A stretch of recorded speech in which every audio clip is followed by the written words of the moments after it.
Hello, everybody. Welcome to Phil's Place. We are now 24 hours after the Pittsburgh Steelers. We're not going to use the word phenomenal, miracle maybe, but that Steeler game yesterday against Baltimore Ravens last night, just one of the most unreal games maybe I've ever seen. And simply because of the way it ended. But let's first talk about before the game got started. Father Maximilian, who's the prior at St. Vincent Arch Abbey in Latrobe, Pennsylvania, where St. Vincent College is located, obviously affiliated with the Arch Abbey, where the Steelers have summer camp. Well, he came in and he sprinkled some holy water requested by Art Rooney II, who's on the board of trustees at St. Vincent College. He's on the board of trustees.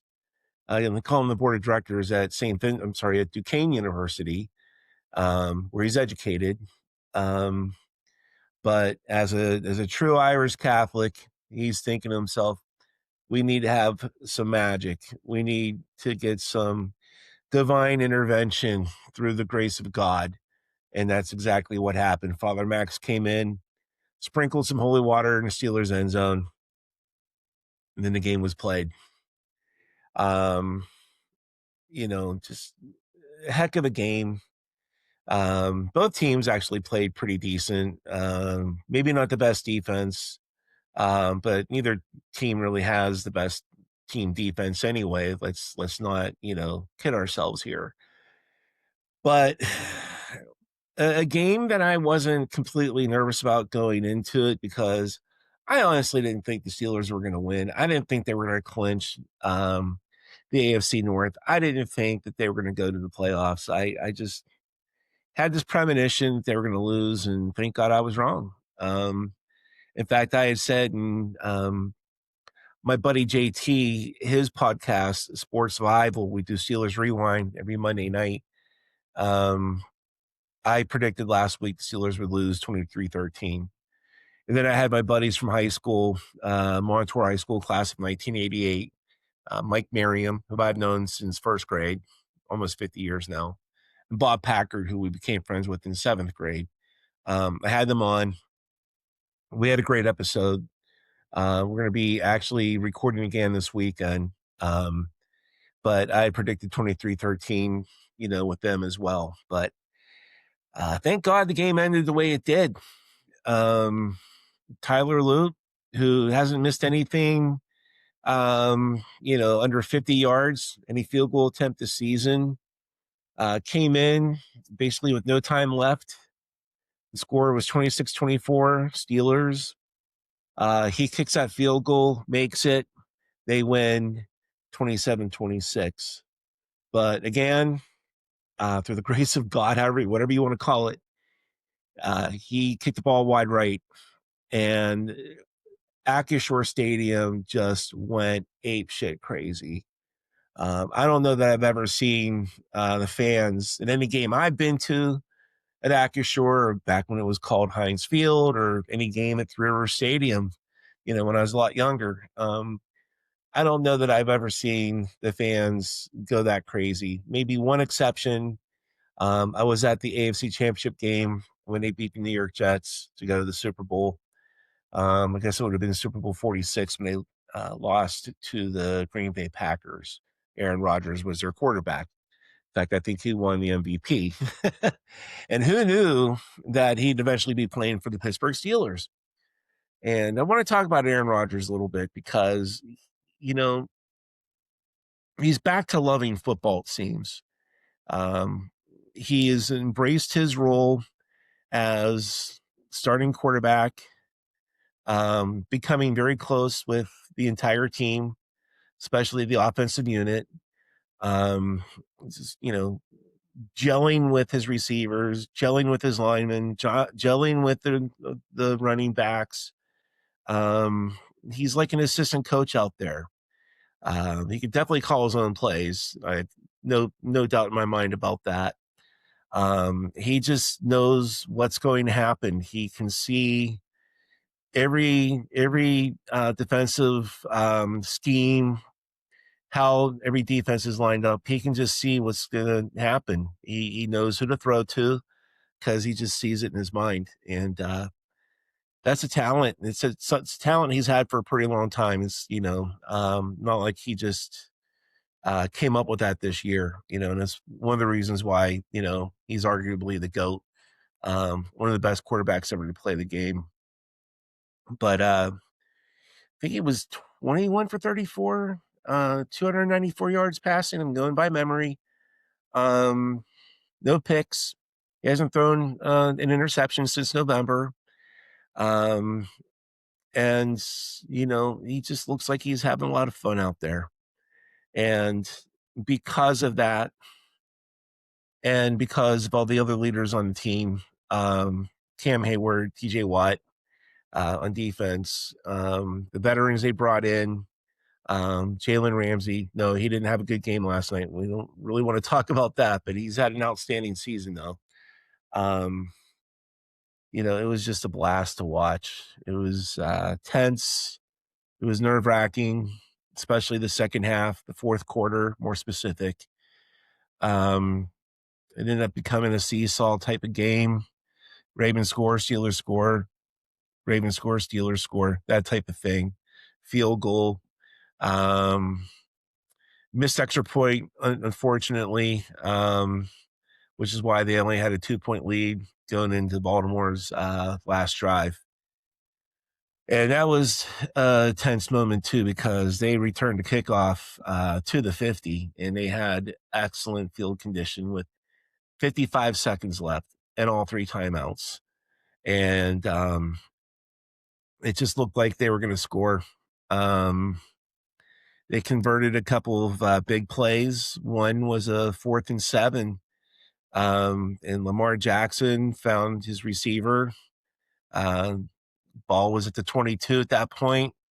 They didn't make their next series of plays, and it went down to the field goal kicker, Tyler Loop, who again hasn't missed anything, under 50 yards.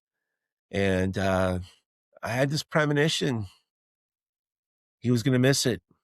I was actually at the local bar watching the fourth quarter with my friends, and I told them that he was going to miss it. I was emphatic that he was going to miss it because I just had this feeling that he wasn't going to kick that field goal, that it was, he was going to miss it. Sure enough, he did. Wide right. No time left. Steelers win the game. They clinch the AFC North. They're in the playoffs. They've got the 4th seed.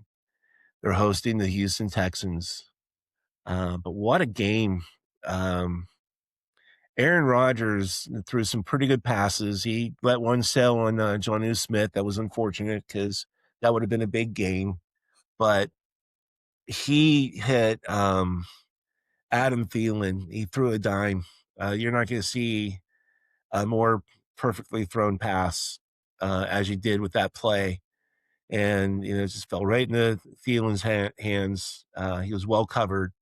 That was a big gain. It was nice to see. And speaking of gain, Kenneth Gainwell, who has just been phenomenal this season. He's the team MVP.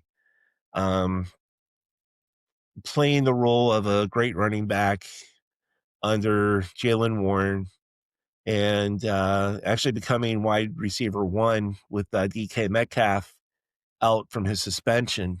And thank goodness the suspension's over.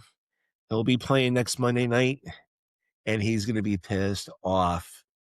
And you're going to see Aaron Rodgers, DK Metcalf, quite a bit next Monday night. You're going to see better be seeing a running game that's going to be established against what is considered to be the number 1 defense in the NFL, in the Houston Texans. Just remember this. When they played the Buffalo Bills, that was the week before the Bills came into Pittsburgh and just ran all over the Steelers defense. And we're not gonna go into that.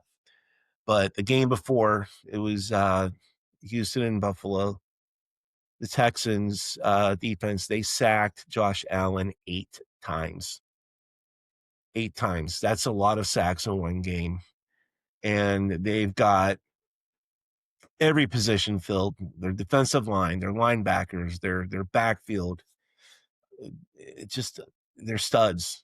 And they're basically one of the hottest teams in the NFL right now. And I just, I know it's going to be a good game. I'm not going to make any predictions. I'm going to have Mike and Bob back on this weekend. Hopefully, we'll actually go live. If not, we'll just record it and put it up right away. We'll just do a preview of that game, and I'll be back on Sunday at 11 live with JT. With his podcast called Sports Bible, like Revival, but Sports Bible. And we do a thing called Steelers Rewind, where we typically just go over each game that's been played. And, we'll probably talk a little bit about, the Steelers Ravens game and just how miraculous the Steelers got away with that win. But we'll definitely be going over Steelers Texans game. We're going to do a pretty good preview on that. So that's his podcast. But yeah, just there's so much to talk about with this Steeler game. But we're going to move on. We're going forward. And it's going to be a close game. Houston's going to come in. They're going to do their thing. Their defense is great, like I said. Their offense is okay. None of us are real impressed with the running game. CJ Stroud is like I'd say slightly above average quarterback, but then again, he can burn the Steelers if they're going to be watching a lot of tape from the Steelers game last night, but hopefully their defense won't be making those mistakes of letting guys basically just be standing, by themselves, no one around them, just like the Cincinnati game. The game in Cincinnati, they go in the zone defense and they just are not near any receivers, and that's what happened last night. In at least 4 occasions. Um, you know, uh, 3 of them were touchdown passes, and it was just not good. Jalen Ramsey, was out of position, and he let Zay Flowers go twice on him.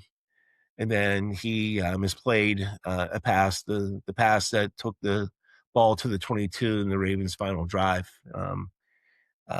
But anyway, so a couple of other things that I want to talk about since I'm on here. I have not talked about my travel agency at all. And that's one of the reasons why I started this podcast, Phil's Place.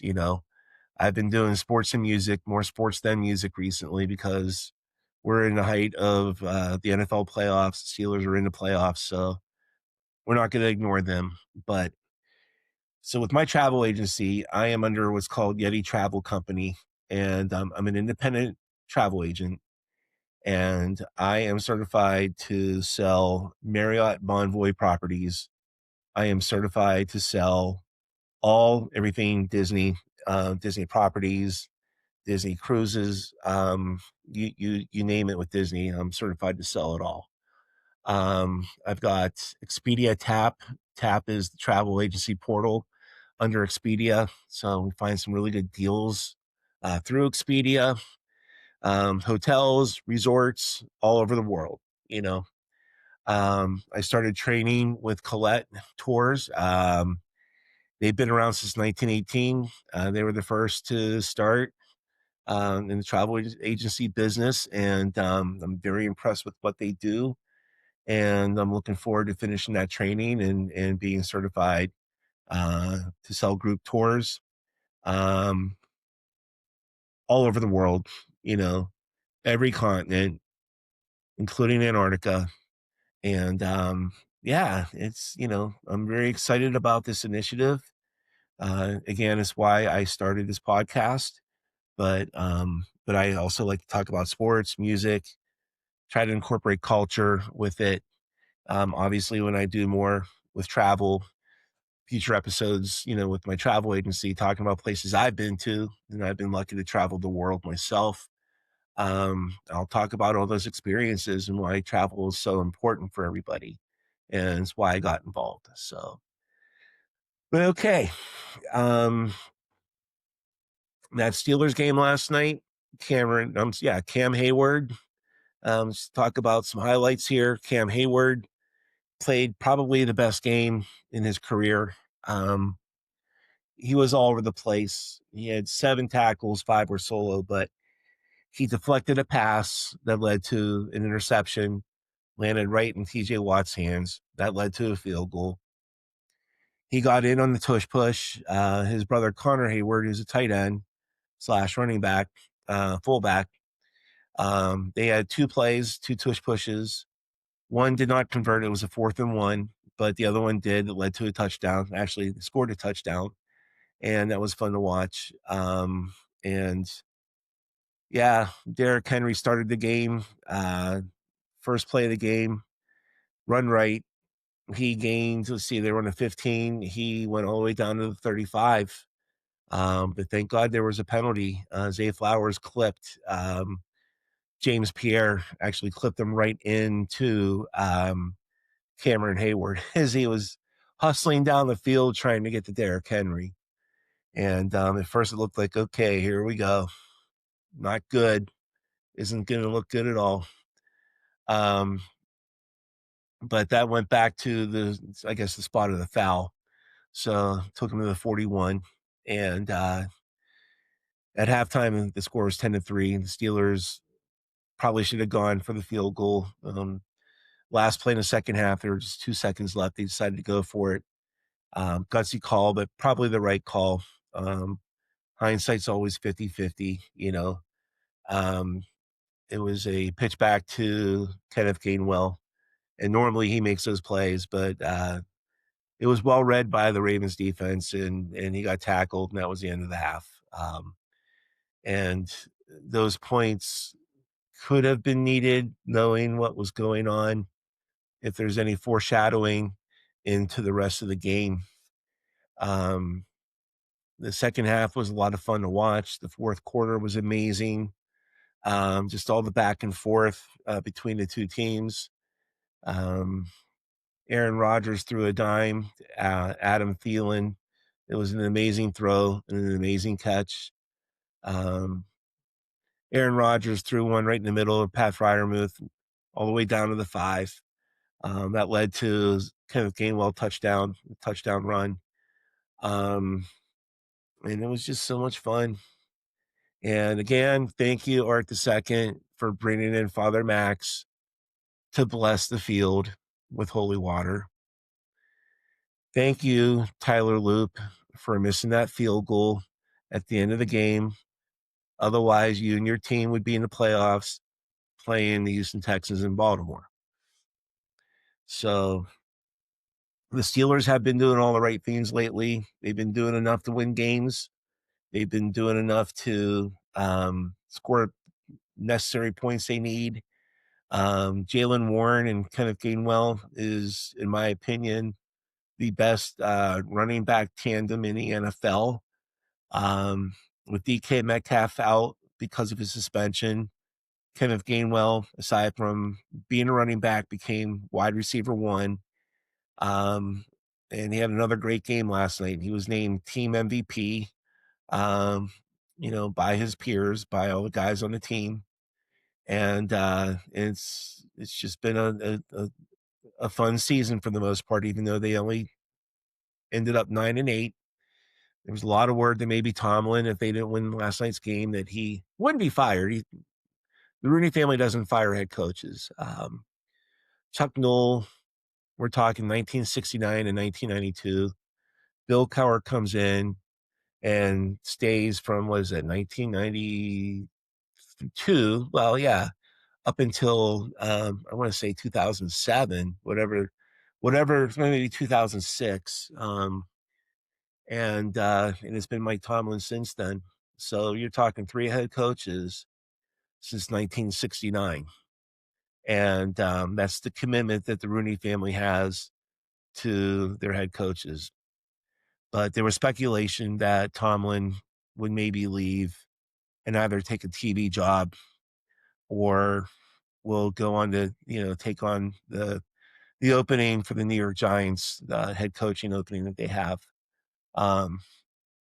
And anything can still happen. We don't know what the future is going to bring, but it makes sense for Tomlin to come back in 2026. It makes more sense to convince Aaron Rodgers to come back for another season next year. No matter what happens in the playoffs, they've got a good young team. They've got some good veterans. And, unfortunately this season, there's probably about 4 or 5 games that they should have won, that they just, handed over on a silver, whatever you want to call it. So, but that's where we're at now. And it's good to be in the playoffs. It's good to have this chance to hopefully get to the Super Bowl, though likely that won't happen. But anything can happen with the AFC. It's too hard to say if it's going to be the Broncos or the Patriots or the Jaguars or the Texans or the Steelers or the Bills. It's, too hard to predict right now, really is. Or the Chargers. I left out the Chargers. Um, Anything can happen with the AFC. There's no question about that. But anyway, look for us this weekend. Myself, Mike, and Bob promised you another good episode with those two. We had so much fun. It was our first time getting together via a podcast, and it was a blast. We had so much fun. So, okay. Well, that's going to do it for this evening. And back on this coming weekend. Take care. Happy New Year. And hope all of you have a good week. Thank you.